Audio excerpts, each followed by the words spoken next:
John McMullen, 97.3 ESPN.com, today's Pigskin.com, where he covers the league nationally. We'll talk some national stuff. We'll talk some Eagle stuff as well, John. And let's first start off with some big news, not big news, but some interesting news today. Fletcher Cox was named the Defensive Player of the Month for the NFC. And I was kind of like, wow, that's interesting. I guess that's kind of the point, is that you just expect him to be so good. Then when you looked at his stats afterwards, you're like, man, this guy was better than I thought. And then he gets honored by the league as the best player defensively for the month. I mean, I guess it kind of goes to show how important and how disruptive he really is. Yeah, I mean, he's the guy you got to account for if you're the opposing offensive coordinator. So a lot of that jumps into it, even when you talk about how well Brandon Graham has played, for instance, and we kind of mentioned that yesterday. A lot of that stems off the fact that Fletcher sees so much attention inside. It's really difficult to double both. And all of a sudden you have two guys who are really, really playing at a very, very high level. And when you talk about the Eagles as a whole, top scoring defense in the NFL. I don't think anybody saw that coming. So when you look at that and it's time to name the players of the month, obviously you got to look long and hard at Philadelphia. And on that side of the ball is Fletcher Cox, and everyone knows it.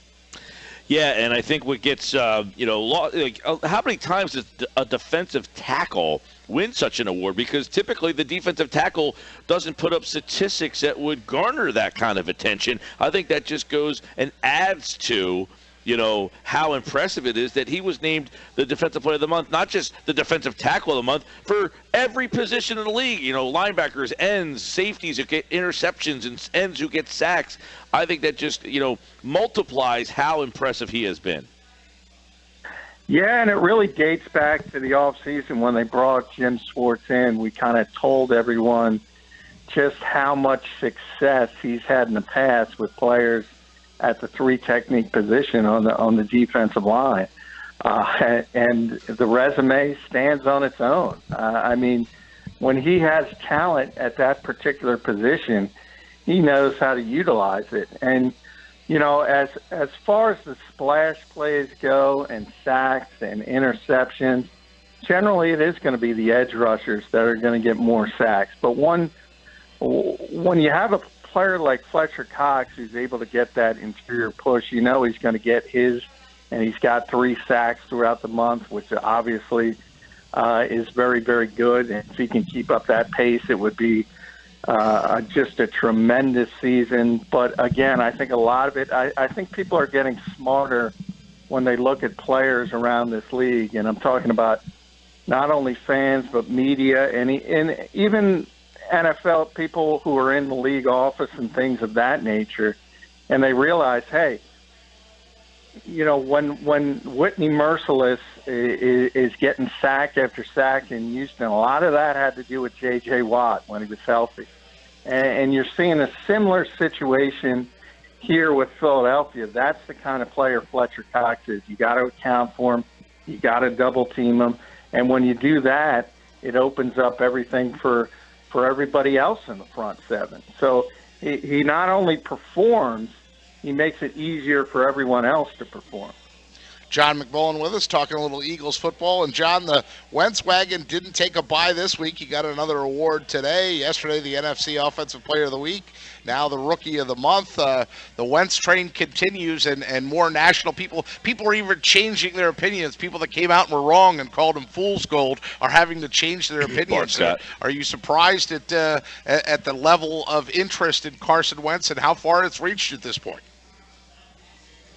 No, I'm not surprised because he's played that well.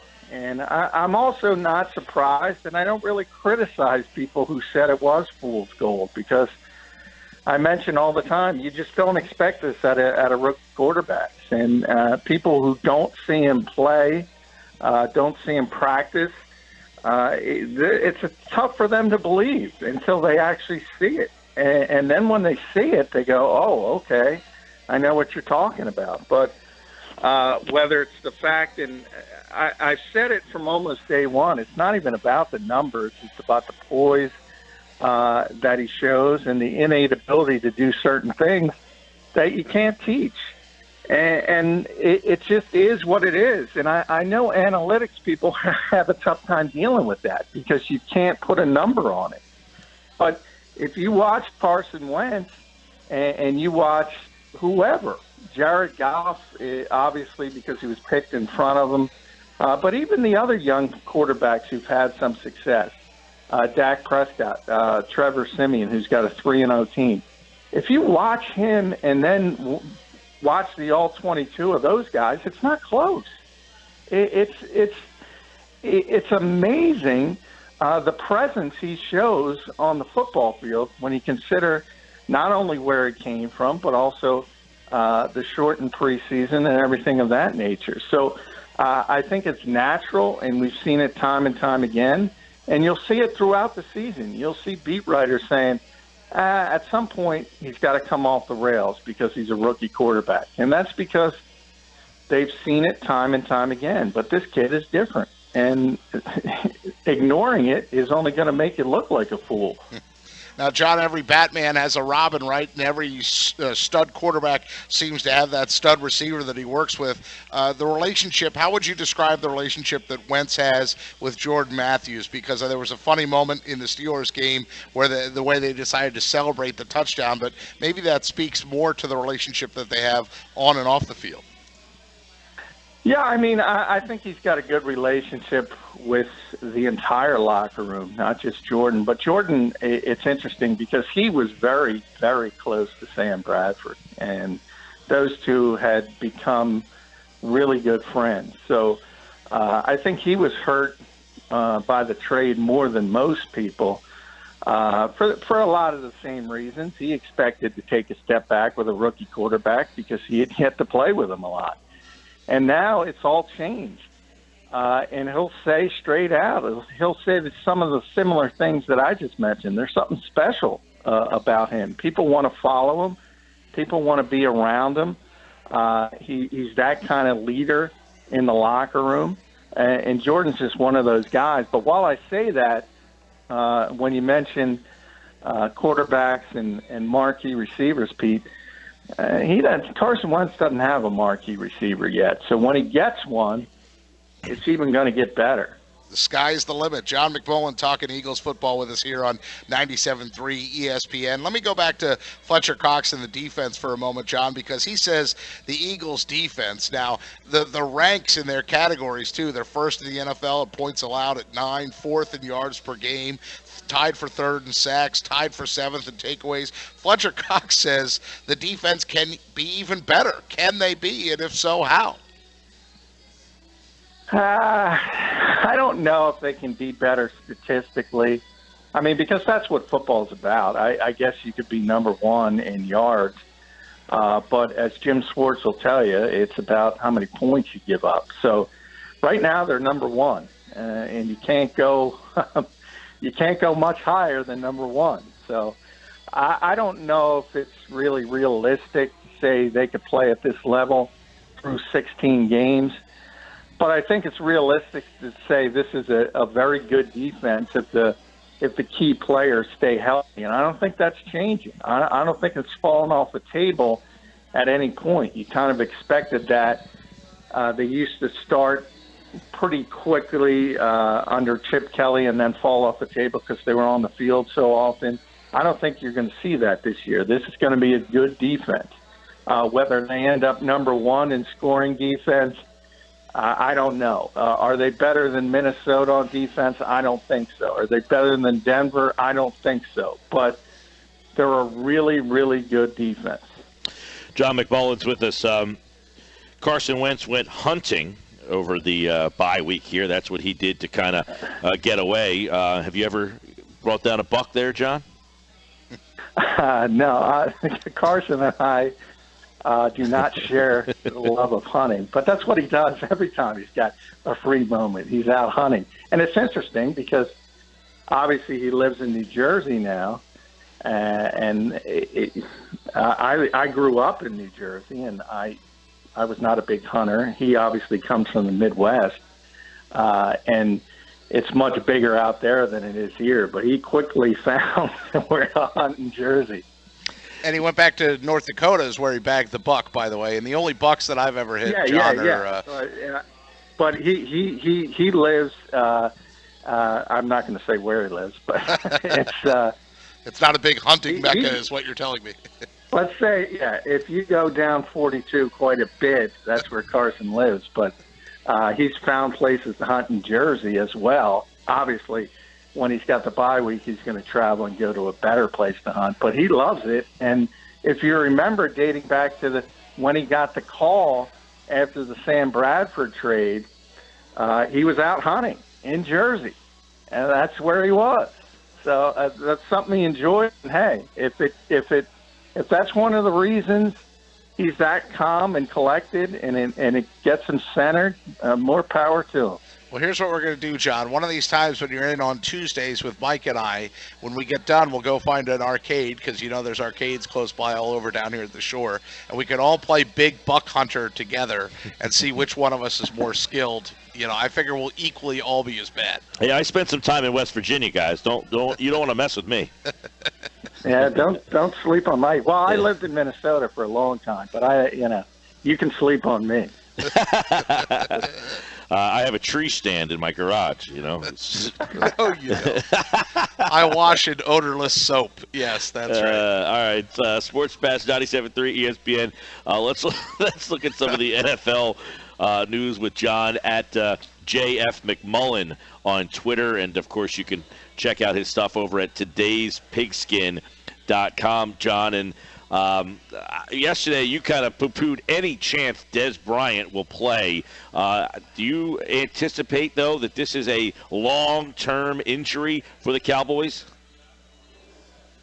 No, I've heard 3 weeks from a couple different doctors. That was their estimate. So knowing the Cowboys, they'll try to get him back in 2 weeks and screw it all up. But if they learned anything from last year, when they tried to push him back on the field from the Jones fracture, and he got out there, and it wasn't a situation where he immediately got re-injured like Tony Romo did, but it was clear he was not the same guy. He was not the same player. And he lacked his typical explosion, and that's because they pushed him on the football field too quickly. So I think if they learn from that, they would err on the side of caution, and it's going to be at least a 3-week, maybe a 4-week injury. But as I said, with the Cowboys, it seems everything is short-sighted. Everything's, what about right now? They're not thinking about the future, so we'll see how it shakes out. Now, John, you retweeted a couple things from Pro Football Doc, who was tweeting out, what could happen to Dez Bryant, that players have played with this injury in the past, which is kind of amazing to me. But the fear is that, maybe you could play with this, but you could really do some damage and hurt yourself much longer term. Yeah, and that's the exact issue. And why, now we've seen it with Tony Romo. Doctors told the Cowboys, look, this is the date where technically it's healed. Technically, he's cleared. But when you break your collarbone, it's probably a good idea to get the blood flow going to wait a few more weeks to make sure it's 100%, or you're susceptible to having it happen again. They didn't listen. They threw him out there as soon as they could, and he did it again. And this is a similar situation in that, hey, if it's a pain tolerance thing, he might be able to go out there and play. But he's susceptible to a much, much more serious injury, and it just doesn't make a lot of sense, especially this week. They're playing the San Francisco 49ers. Well, let me ask you this then.